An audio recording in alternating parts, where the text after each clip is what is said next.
कैसे हो राउडीज। मेरा नाम है पंकज गुप्ता और आज हम ज्योग्राफी जो कि क्लास 8 का है उसके अंदर चैप्टर 5 इंडस्ट्रीज उसके बारे में जानेंगे। इसके अंदर हम जो टॉपिक्स कवर करने वाले हैं वो है industry, classification of industries, factor affecting location of industry, industrial system, industrial region, risk reduction measures, distribution of major industries, iron and steel industry, cotton textile industry. तो चलिए शुरू करते हैं। सबसे पहले एक इंट्रोडक्शन देखते हैं कि कैसे एक ट्री कन्वर्ट होता है पेपर में। तो एक प्लांट धीरे धीरे ग्रो करता है और फाइनली एक ट्री बनता है। ठीक है। अब उस ट्री को कट डाउन किया जाता है और मूव किया जाता है, ट्रांसपोर्ट किया जाता है कहाँ? पल्प मिल में। पल्प मिल में जो वुड होता है उसको कन्वर्ट किया जाता है वुड पल्प में, और उस वुड पल्प में अलग अलग टाइप के केमिकल्स मिलाए जाते हैं और फाइनली हमको मिलता है पेपर जिस पे हम लिखते हैं जो मन में आता है वो। ठीक है।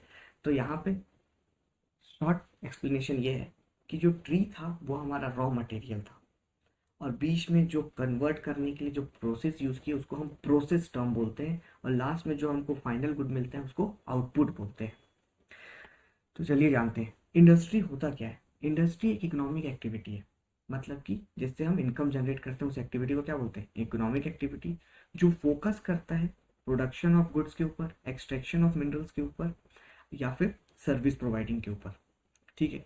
अब प्रोडक्शन ऑफ गुड्स मतलब कि जैसे आयरन और स्टील इंडस्ट्री, वहाँ पे प्रोडक्शन ऑफ गुड्स होते हैं, गुड्स का प्रोडक्शन होता है। दूसरा, जो मिनरल्स जमीन के नीचे गड़े हुए हैं उसके लिए एक अलग इंडस्ट्री सेटअप की जाती है जिससे उसको निकाला जा सके, एक्सट्रैक्ट किया जा सके। अगर कोयला निकाल रहे हैं तो उसको कोल माइनिंग इंडस्ट्री बोलेंगे। और जब कोई कंपनी या कोई इंडस्ट्री सर्विस प्रोवाइड करने का काम कर रही है तो उसे सर्विस प्रोवाइडिंग इंडस्ट्री बोलेंगे, जैसे कि टूरिज्म इंडस्ट्री। समझ में आया? अगर हम क्लासिफिकेशन की बात करें इंडस्ट्रीज की, तो वो अलग अलग टाइप से कैटेगराइज है। उसमें से सबसे पहला होता है रॉ मटेरियल के बेस पे। ठीक है। रॉ मटेरियल के बेस पे हम कैसे जानते हैं? मतलब वो टाइप ऑफ रॉ मटेरियल जो यूज कर रही है उससे हम बता सकते हैं कि वो किस टाइप की इंडस्ट्री है। जैसे कि agro based industry. Agro based industry वो इंडस्ट्री होती है जो यूज करती है प्लांट और एनिमल के प्रोडक्ट को एज अ रॉ मटेरियल। उसको क्या बोलते हैं हम? Agro based industry. प्लांट और एनिमल के रॉ मटेरियल प्रोडक्ट को as a raw material use करती है उसको क्या बोलते हैं? Agro based industry. जैसे कि फूड प्रोसेसिंग के लिए वेजिटेबल ऑयल, डेयरी प्रोडक्ट्स हो गए, ये सब किसके एग्जांपल है? Agro based industry. इसी में आगे आता है एक मिनरल बेस्ड इंडस्ट्री। मतलब वो इंडस्ट्री जो मिनरल ओर्स को यूज करता है एज अ रॉ मटेरियल। ठीक है। उसे मिनरल बेस्ड इंडस्ट्री बोलते हैं। अब जो मिनरल ओर्स का यूज करता है एज रॉ मटेरियल, वो दूसरे इंडस्ट्रीज को भी क्या करेगा? ट्रांसपोर्ट करेगा उस मिनरल्स को एज पर जो इंडस्ट्री रिक्वायर कर रही है जो मिनरल, क्योंकि वो इंडस्ट्री फिर क्या करेगी? उसको एक फाइनल गुड में प्रोड्यूस करने का काम करेगी।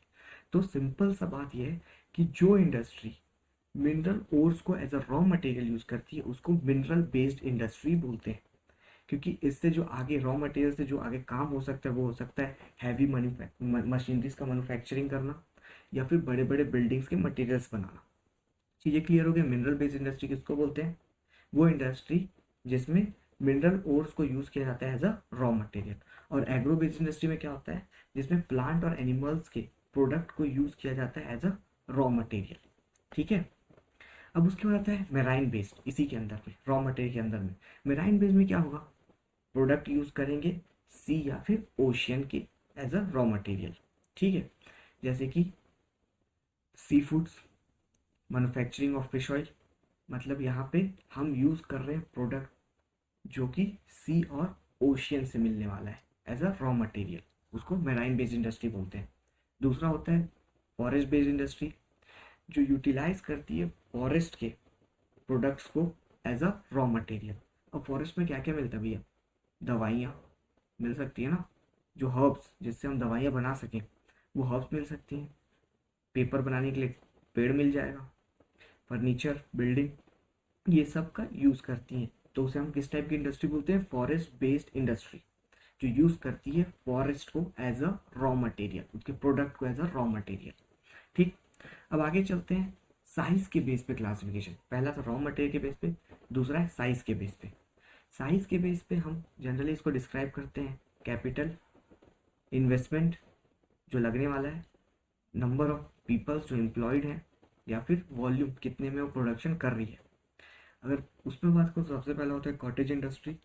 कॉटेज इंडस्ट्री एक स्मॉल स्केल इंडस्ट्री होता है जो प्रोडक्ट जिसके मैन्युफैक्चर होते हैं कहाँ, बाय हैंड, मतलब एकदम घर पे बनाना छोटा छोटा सामान, जैसे कि बास्केट, ठीक है, हैंडीक्राफ्ट्स और मटके वटके ले लो, दिया हुआ दिवाली में जो बनते हैं वो सब कॉटेज इंडस्ट्री के अंदर आते हैं। उसके बाद अगला आता है स्मॉल स्केल इंडस्ट्री, जो यूज़ करती है बहुत छोटे अमाउंट ऑफ कैपिटल को और बहुत छोटे छोटे मतलब टेक्नोलॉजीज, मशीनरीज, जो कि ज़्यादा हैवी नहीं होते हैं as compare to large scale industry के मुकाबले। और ये इंडस्ट्री जो होती है हमारी लोकली होती है, जैसे मिक्सचर बनाना, कुरकुरे का छोटा भाई मुरमुरे बनाना, ठीक है, ये सब के लिए हम स्मॉल स्केल इंडस्ट्री का यूज़ करते हैं। अब लार्ज स्केल इंडस्ट्री, जहाँ बहुत ज़्यादा कैपिटल लगेगा, बड़े बड़े मशीन यूज़ करे जाएंगे, हैवी मशीन्स, ठीक है, प्रोडक्शन के लिए लार्ज नंबर ऑफ एम्प्लॉयज़ काम करेंगे, प्रोडक्शन भी बहुत ज़्यादा ह्यूज क्वांटिटी में होने वाला है, उनको बोलते हैं लार्ज स्केल इंडस्ट्री। और ये जनरली जो प्रोडक्शन करती है वो क्या होता है, हैवी मशीनरीज, ऑटोमोबाइल्स, ठीक है, ये सब इंडस्ट्री लार्ज स्केल की है। अब ओनरशिप की बात करें तो इंडस्ट्री को ओनरशिप के बेस पे भी क्लासीफाई किया गया है। उसमें सबसे पहला होता है private sector industry. Private sector industry क्या होता है, जो ओन्ड होता है किसी प्राइवेट पर्सन या इंडिविजुअल पर्सन के द्वारा, उसको प्राइवेट सेक्टर इंडस्ट्री, मतलब रिलायंस भैया हमारे, ठीक है। उसके बाद पब्लिक सेक्टर होता है। पब्लिक सेक्टर का मतलब क्या होता है, जिसको गवर्नमेंट चला रही है, ठीक है, उसको पब्लिक सेक्टर बोलते हैं, ठीक। उसमें पहला होता है Hindustan aeronautical limited, steel authority of India limited, ये सब है। दूसरा होता है जॉइंट सेक्टर इंडस्ट्री, मतलब प्राइवेट और पब्लिक दोनों मिल के काम करते हैं, उसको जॉइंट सेक्टर इंडस्ट्री बोलते हैं, ठीक। मारुति उद्योग, हीरो होंडा, ठीक है, जहाँ पे प्राइवेट और पब्लिक मिल के काम कर रहे हैं। फिर होता है कोऑपरेटिव सेक्टर इंडस्ट्री, जहाँ पे एक ही बंदा प्रोड्यूस भी कर रहा है और एक ही बंदा सप्लाई भी कर रहा है रॉ मटेरियल्स का, वो होता है कोऑपरेटिव सेक्टर इंडस्ट्री। अब बात करते हैं factor affecting location of industries में। देखो, इंडस्ट्रीज हमेशा वहीं पे सेटअप होती हैं जहाँ पे सभी चीज़ें अवेलेबल हो जाए, ठीक है। अगर कुछ भी चीज़ अवेलेबल नहीं हो रहा है तो मतलब उसको प्रॉब्लम होगा, और प्रॉब्लम फेस करने के लिए इंडस्ट्री वहाँ पे सेटअप नहीं करेगी। तो जो फैक्टर्स जो चाहिए, रिक्वायरमेंट होती है लोकेशन पे इंडस्ट्री को सेटअप होने के लिए, पहला है रॉ मटेरियल, मतलब रॉ मटेरियल्स को अवेलेबल हो जाना चाहिए। उसके बाद land, water, labour, power, capital और ट्रांसपोर्ट, ये कुछ फैक्टर्स हैं कि लोकेशन पे अगर वो चीज़ अवेलेबल होता है, इजीली मिल सकता है, मतलब आसपास थोड़ा बहुत ही डिस्टेंस कवर करना पड़े, तो वहाँ पे इंडस्ट्री अपना सेटअप जमाएगी, अदरवाइज इंडस्ट्री अपना सेटअप नहीं करेगी। और जनरली इन फैक्टर्स को देखते हुए ही इंडस्ट्री हमेशा अपना सेटअप करती है, ठीक है। क्योंकि अगर रॉ मटेरियल्स में दिक्कत हो रही है, आने में, ले जाने में, ट्रांसपोर्टेशन में प्रॉब्लम हो रही है, तो उससे इंडस्ट्री को बहुत बड़ा लॉस होता है। कैपिटल उसमें सबसे इंपॉर्टेंट रोल प्ले करता है। जितना ज़्यादा इन्वेस्टमेंट होगा, जितना ज़्यादा कैपिटल होगा, बिजनेस एक्सपेंशन उतना ज़्यादा होगा, उतना ज़्यादा फैसिलिटेट कर सकती है कोई भी इंडस्ट्री, अपने आप को एक्सपेंड कर सकती है, ठीक है। वाटर सप्लाई सही होना चाहिए, लेबर अवेलेबल होनी चाहिए, पावर सप्लाई सही होगा तभी मशीनरीज वर्क करेंगी।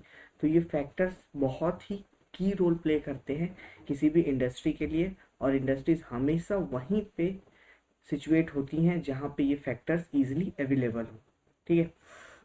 अब कभी कभी क्या होता है, गवर्नमेंट्स जो है वो इंडस्ट्रीज को सब्सिडी प्रोवाइड करते हैं, मतलब उनको थोड़ा रिलैक्सेशन प्रोवाइड करते हैं किसी भी चीज़ों पे, जैसे ट्रांसपोर्ट का कॉस्ट लो कर देना, उनको थोड़ा पावर पे सब्सिडी देना, और बहुत सारे इंफ्रास्ट्रक्चर पे। कारण क्या होता है कि जो इंडस्ट्रीज़ हैं उनको स्पेशलाइज किया जाता है कि आप जाइए, बोल बैकवर्ड एरियाज़ में क्या करिए, सेटअप करिए, जिससे हम आपको ये सब्सिडीज देंगे।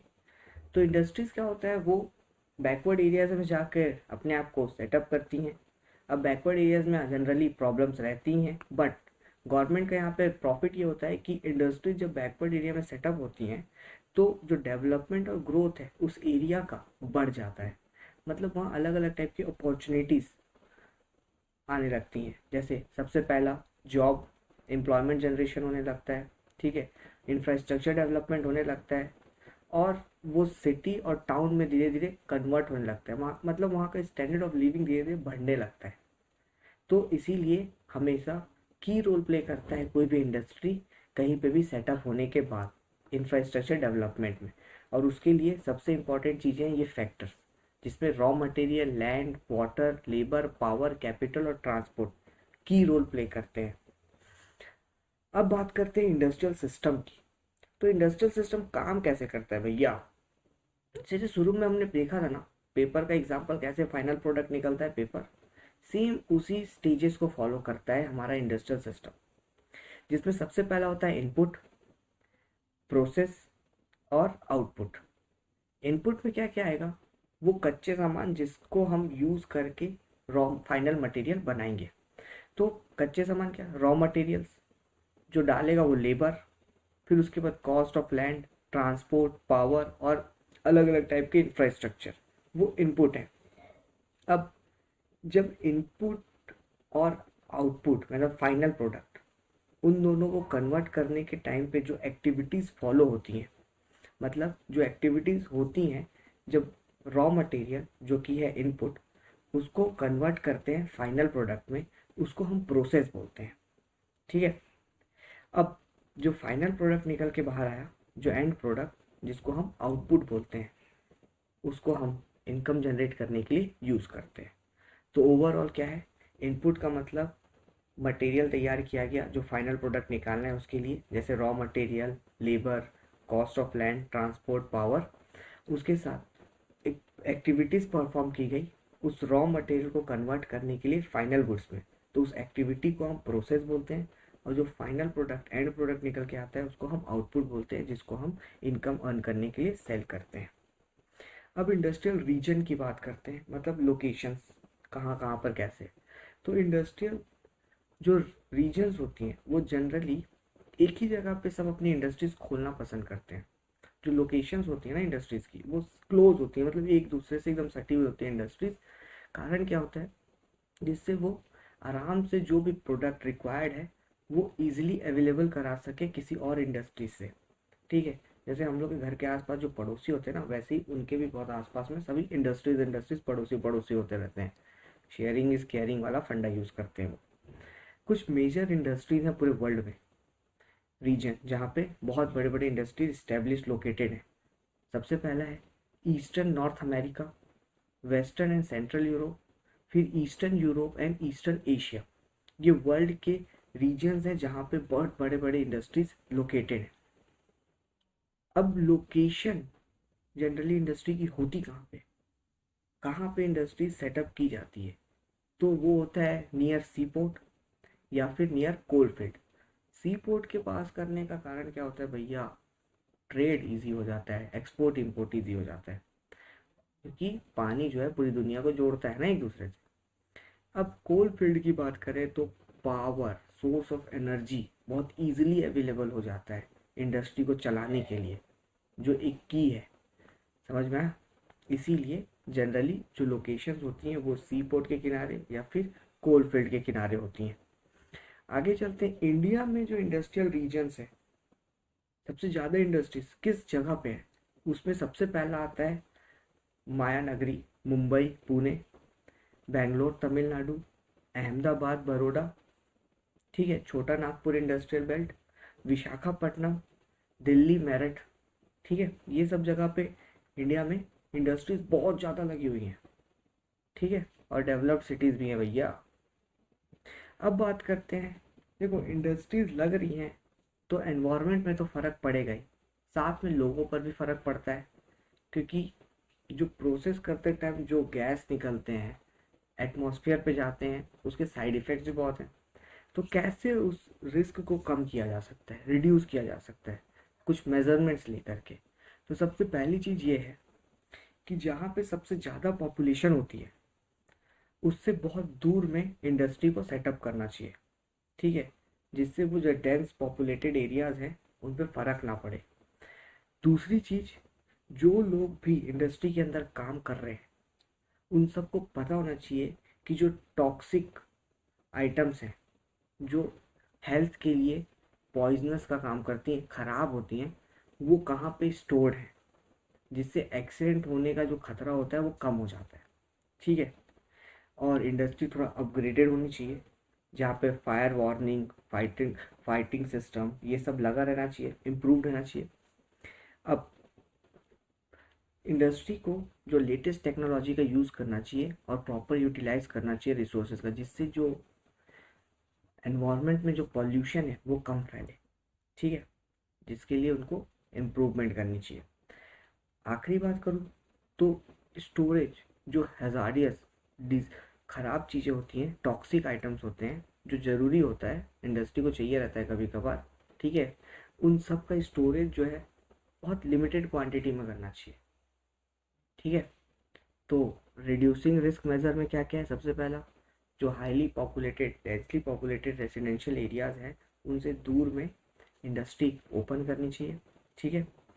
फिर पीपल जो काम कर रहे हैं इंडस्ट्री के अंदर, उनको अब पता होना चाहिए, अवेयर होने चाहिए वो कि कहाँ पे टॉक्सिक हैजार्डियस सब्सटेंस रखे हुए हैं, ताकि एक्सीडेंट कम हो, मिनिमाइज हो जाए। Improve technology, fire warning, fighting system ये सब रहना चाहिए इंडस्ट्री के अंदर में, ठीक है। जो लेटेस्ट टेक्नोलॉजी का यूज़ करना चाहिए जिससे इको फ्रेंडली, एनवायरनमेंट फ्रेंडली रहे, पॉल्यूशन कम हो, ठीक है। उसके बाद जो भी टॉक्सिक सब्सटेंस इंडस्ट्री यूज़ कर रही है उसको लिमिटेड अमाउंट में रखना चाहिए, स्टोर करना चाहिए। अब आगे चलते हैं, डिस्ट्रीब्यूशन ऑफ मेजर इंडस्ट्रीज़ की बात करते हैं। मतलब वर्ल्ड में जो मेजर इंडस्ट्रीज़ है ना कुछ, वो कैसे कैसे बटी हैं और कौन कौन सी हैं। तो वर्ल्ड में अगर मेजर इंडस्ट्रीज़ की बात करूँ तो सबसे पहला होता है आयरन एंड स्टील इंडस्ट्री, उसके बाद आता है टेक्सटाइल इंडस्ट्री, फिर आता है information and technology industry, IT, ठीक। अब कंट्रीज जो आयरन एंड स्टील इंडस्ट्री जहाँ लोकेटेड है सबसे ज़्यादा, वो है Germany, US, China, Japan and Russia. अगर टेक्सटाइल इंडस्ट्री की बात करूँ तो India, Hong Kong, south Korea, Taiwan and Japan है। भैया जापान तो सब में बाजी मार रहा है। अब आईटी सेक्टर, इंफॉर्मेशन टेक्नोलॉजी का जो हब है, वो सबसे बड़ा हब है भैया हमारा सिलिकॉन वैली, कैलिफोर्निया, और दूसरा हमारा इंडिया का सिलिकॉन वैली जिसको बोलते हैं बैंगलोर, ठीक है। यहाँ पे सबसे ज़्यादा आईटी सॉफ्टवेयर टिकट टिकट होता है। अब बात करते हैं सबसे मेजर इंडस्ट्रीज में से सबसे पहला इंडस्ट्री जिसको बोलते हैं iron and steel industry. Iron and steel industry various steps follow करता है, ठीक है, आयरन से स्टील में कन्वर्ट होने के लिए, जिसमें इनपुट, प्रोसेस और आउटपुट होता है। अब इनपुट हमने बात किया हुआ है, रॉ मटेरियल्स जैसे कि आयरन ओर, कोल, लाइमस्टोन, लेबर, कैपिटल और जगह जहाँ पे ये सब एक्सट्रैक्शन होगा, वो सब इनपुट के अंदर आता है। अब प्रोसेस, प्रोसेस में क्या होता है, जो आयरन ओर होता है उसको कन्वर्ट किया जाता है स्टील में। तो उस स्टील में कन्वर्ट करने के लिए कुछ स्टेजेस यूज़ किए जाते हैं।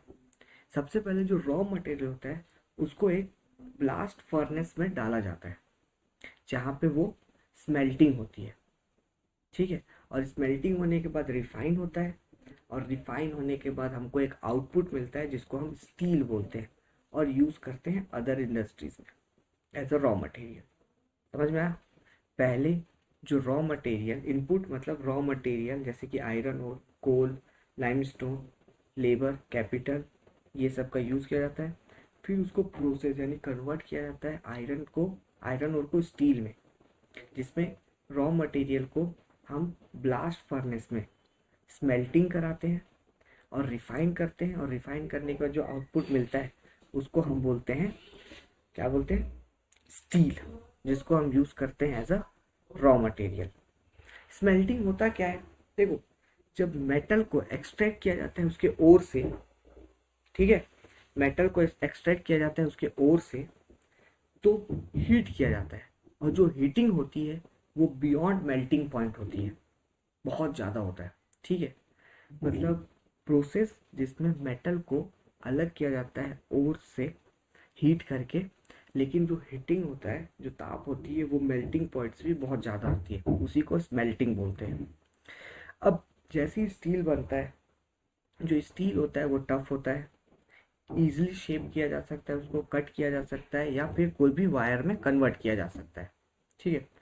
लेकिन इसमें कुछ special types of alloy add किए जाते हैं बनाने के लिए स्टील को, ठीक है। जैसे कि मेटल्स, अदर मेटल्स को इसमें ऐड किया जाता है स्टील में, ताकि वो एक अलग टाइप का एलॉय बन सके, ठीक। तो जो मेटल्स यूज़ किए जाते हैं एल्युमिनियम, निकल एंड कॉपर, और भी अलग टाइप के। मतलब इन मेटल को यूज़ करने का कारण क्या होता है भैया, जो एलॉय, स्टील से एलॉय बन रहा है, वो एलॉय और टफ हो जाए, और हार्ड हो जाए, और रस्टिंग जो है ना उस पर ना हो, रेजिस्ट करे, रस्टिंग को रोके, मतलब रस्ट ना हो। समझ में आया बात। और अगर बात करूँ पूरे वर्ल्ड में, तो जो बैकबोन है मॉडर्न इंडस्ट्री की वो है स्टील, ठीक है। जंग रोधक सीमेंट टाइप का स्टील, ठीक। और स्टील का यूज़ क्या क्या होता है, लार्जली जो स्टील है उसको हम शिप, ट्रेन, ट्रक, ऑटोज, या फिर फार्म के जो मशीनरीज आते हैं ना वो बनाने के लिए यूज़ करते हैं। इंडिया में आयरन और स्टील इंडस्ट्री, ठीक है, raw material, cheap labour, transport और मार्केट मिलने की वजह से बहुत ज़्यादा एडवांटेज में है भैया। क्योंकि इंडिया में लेबर्स की कमी नहीं है ना, स्किल्ड और अनस्किल्ड, मतलब पॉपुलेशन हाई है तो आराम से मिल जाते हैं। मैन पावर, मैन रिसोर्स पड़ा है ना, ह्यूमन रिसोर्स। इस कारण से इंडिया में एक एडवांटेज है कि रॉ मटेरियल, चीप लेबर और ट्रांसपोर्ट बहुत इजीली अवेलेबल हो जाता है। कुछ प्रोड्यूसर्स हैं स्टील के इंडिया के अंदर। पहला है भिलाई, दूसरा है दुर्गापुर, तीसरा है बारनापुर, चौथा है जमशेदपुर, पांचवा राउरकेला, छठवां बोकारो, ठीक है। ये सब सिचुएटेड कहाँ कहाँ है भैया, 4 स्टेट्स में है। एक है वेस्ट बंगाल, दूसरा है झारखंड, तीसरा उड़ीसा और चौथा छत्तीसगढ़। अब बात करते हैं जमशेदपुर की, जहाँ पे 1947 से पहले सबसे पहला आयरन स्टील प्लांट हुआ करता था इंडिया के अंदर, जिसका नाम था टिस्को, मतलब Tata iron and steel limited. ये एक प्राइवेट कंपनी है, ठीक है। ये स्टार्ट हुई थी 1907 में। कहाँ पे, साक्षी में। साक्षी जिसका नाम बदल के जमशेदपुर कर दिया गया। और ये कौन से रिवर के किनारे है भैया, ये है स्वर्ण रेखा और खरकई, जो कि झारखंड में पड़ता है, ठीक है। मतलब स्वर्ण रेखा और खरकई जो कि झारखंड में एक नदी है, उसके किनारे कौन सा प्लांट है हमारा, Tata iron and steel company limited, ठीक है। और ये स्टेब्लिश कब हुआ था, 1907 में। कहाँ पे, साक्षी, जिसका नाम बदल के अब जमशेदपुर कर दिया गया है। अब साक्षी में ही स्टील प्लांट डालने का रीज़न क्या था टाटा का, पहला कि मतलब आयरन और कोल और मैग्नीशियम जो है एकदम नियर बाय में मिल जाता था। दूसरा, वो कोलकाता से इतना करीब है कि वहाँ पे इजीली सेल करने के लिए लार्ज मार्केट अवेलेबल था उसके पास। समझ में आया? अब टिस्को का जो कोल है वो कहाँ से आता है, वो झारिया कोल्ड फील्ड से आता है। और आयरन और लाइमस्टोन, डोलोमाइट्स और मैग्नीस, ये सब उड़ीसा और छत्तीसगढ़ से आते हैं उसके पास। वो चीज़ें समझ में आ गई होंगी। अब जैसे वाटर सप्लाई की उसको ज़रूरत होती है, तो वो कौन से रिवर का यूज़ करता है, जिसके किनारे में वो बसा हुआ है। पहला जो है स्वर्ण रेखा, दूसरा है खरकई, जहाँ से उसको sufficient amount of water supply मिल जाता है। अब जमशेदपुर में ही जहाँ पे टिस्को की प्लांट है, ठीक है, उसके आसपास में और बहुत सारे इंडस्ट्रीज़ हैं, जो केमिकल इंडस्ट्री भी है, एग्रीकल्चर इक्विपमेंट इंडस्ट्री भी है, मशीनरीज और वायर बनाने का काम करती हैं, ठीक है। उसके बाद दूसरा जो बोलूँ, आयरन और स्टील इंडस्ट्री के मेजर इंडस्ट्रीज में से एक है पिट्सबर्ग, जहाँ पे एक आयरन और स्टील इंडस्ट्री है। पिट्सबर्ग कहाँ है हमारा, यूनाइटेड स्टेट ऑफ अमेरिका में, ठीक है। अब पिट्सबर्ग में जो इंडस्ट्री है उसको जो कोल, रॉ मटेरियल कोल, वो कहाँ से मिलता है, लोकली मिल जाता है, ठीक है। और वो आयरन्स की बात करूँ तो वो आता है आयरन माइन से, जो कि है मैनेसोटा में, जो कि पिट्सबर्ग से 1500 किलोमीटर की दूरी पे है। वो भी कुछ नदियों के किनारे ही बसा हुआ है। और जहाँ से उसको बहुत huge amount of water supply मिल जाता है। तो वो है पहला ओहियो, दूसरा है मोनोगेला, तीसरा है एलेगेनी। ये सब रिवर्स के नाम हैं जहाँ से पिट्सबर्ग में जो आयरन स्टील इंडस्ट्री है उसको वाटर सप्लाई मिलती है। ठीक है, अब बात करते हैं कॉटन टेक्सटाइल इंडस्ट्री, क्योंकि मेजर इंडस्ट्रीज में दूसरे नंबर पे कॉटन टेक्सटाइल इंडस्ट्री था ना।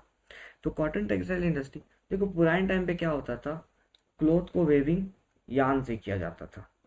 ठीक है, और जो कपड़े बनाने के लिए जो मटेरियल्स यूज किए जाते हैं, रॉ मटेरियल, वो कौन कौन से थे? कॉटन, वूल, सिल्क, जूट और फ्लैक्स। ठीक, लेकिन टेक्सटाइल इंडस्ट्रीज में अब रॉ मटेरियल्स के बेसिस पे कैटेगराइज कर दिया गया है। उसमें पहला होता है फाइबर, जो कि एक रॉ मटेरियल टेक्सटाइल इंडस्ट्री का, जो दो टाइप के होते हैं। एक होता है नेचुरल, दूसरा होता है आर्टिफिशियल। आर्टिफिशियल का मतलब मैन मेड। अब नेचुरल जैसे कि एकदम नेचुरली ऑब्टेन्ड होगा, wool, silk, cotton, linen, jute. Artificial मतलब इसको लैब में तैयार किया गया है। ठीक है, जो कि है नायलॉन, पॉलिस्टर और रेयॉन। अगर इम्पोर्टेंट प्रोड्यूसर्स की बात करूं कॉटन टेक्सटाइल की, तो वो है India, China, Japan and US. ठीक है, अब कुछ वर्ल्ड वाइड डिज़ाइंस जो फेमस चल रही हैं वो है द मसलिन ऑफ ढाका, ठीक है, चेट्स ऑफ मसूलीपट्टम, और तुम्हारा है कैलोस ऑफ कैलीकट, सूरत। ये सब कुछ जगहें हैं और वहाँ की कुछ डिज़ाइंस है जो वर्ल्ड वाइड फेमस है आज भी। ठीक, जो सबसे पहला मतलब हाईली इक्विपमेंट्स के साथ, मशीनरीज के साथ जो टेक्सटाइल मिल स्टैब्लिश किया गया था वो था मुंबई में 1854 में। ठीक, और इंडिया के अंदर जो जगहें, लोकेशंस हैं जहाँ पे ये टेक्सटाइल मिल्स स्टैब्लिश की गई हैं वो है कोयम्बटूर, कानपुर, चेन्नई, अहमदाबाद, मुंबई, कोलकाता, लुधियाना, पौंडीचेरी, पानीपत। ये इंपॉर्टेंट सेंटर्स हैं। ठीक, अगर मैं बात करूं कि बिना मशीन्स के जो सबसे पहला टेक्सटाइल मिल इस्टेब्लिश हुआ था वो कोलकाता में हुआ था 1818 में, जिसका नाम था फोर्ट ग्लॉस्टर। ठीक है, मतलब कि जो सबसे पहला टेक्सटाइल मिल 1880 में कोलकाता में स्टैब्लिश हुआ था फोर्ट ग्लॉस्टर, जो कि बंद हो गया टाइम टू टाइम। अब बात करते हैं जगह की, जिसमें सबसे पहला था अहमदाबाद। अहमदाबाद गुजरात में लोकेटेड है, और कहाँ पे? साबरमती रिवर के पास। जो सबसे पहला मिल था वो इस्टेब्लिश हुआ था 1859 में। ठीक है, मतलब सेकेंड नंबर पे textile city of India Gujarat कहलाता है, और सबसे पहले नंबर पे कौन है? मुंबई। ठीक, इसको दूसरे नाम से मैनचेस्टर ऑफ इंडिया भी बोला जाता है। अब कारण क्या है भैया? वहाँ पे पॉपुलेशन बहुत ज़्यादा है, इस कारण से वहाँ स्किल्ड और सेमी स्किल्ड लेबर बहुत इजीली अवेलेबल हो जाते हैं, जिस कारण से वहाँ पे टेक्सटाइल का काम बहुत इजी हो जाता है। ठीक, अब दूसरे नंबर पे अगर वर्ल्ड में बात करूँ जहाँ पे टेक्सटाइल मिल मतलब टेक्सटाइल की बहुत ज़्यादा वाहवाही है, इम्पॉर्टेंट है, जो कि है ओसाका। कहाँ पड़ता है? जापान में। इसको बोला जाता है मैनचेस्टर ऑफ जापान। और ये कौन से नदी के किनारे है? योडू। ठीक है, योडू नदी के किनारे पड़ा हुआ है, रिवर। अब ये कंप्लीटली क्या होता है? डिपेंडेंट है इम्पोर्टेड रॉ मटेरियल्स पे। अब योडू नदी के किनारे होने की वजह से कॉटन इंपोर्ट होता है। कहाँ से? इजिप्ट, इंडिया, चाइना और यूएस से। फिर जापान क्या करती है, जो ओसाका कंट्री है जापान के अंदर, वो क्या करती है, वो उसको फाइनल गुड में कन्वर्ट करती है। ठीक है, और फिर एक्सपोर्ट करती है good quality at low price market में। देश के अलग अलग कोने में। ठीक है, तो होप पूरा चैप्टर क्लियर हो गया होगा, समझ में आ गया होगा। अगर समझ में आ गया तो लाइक करो, शेयर करो, सब्सक्राइब करो। थैंक यू, और अगले वीडियो का वेट करो।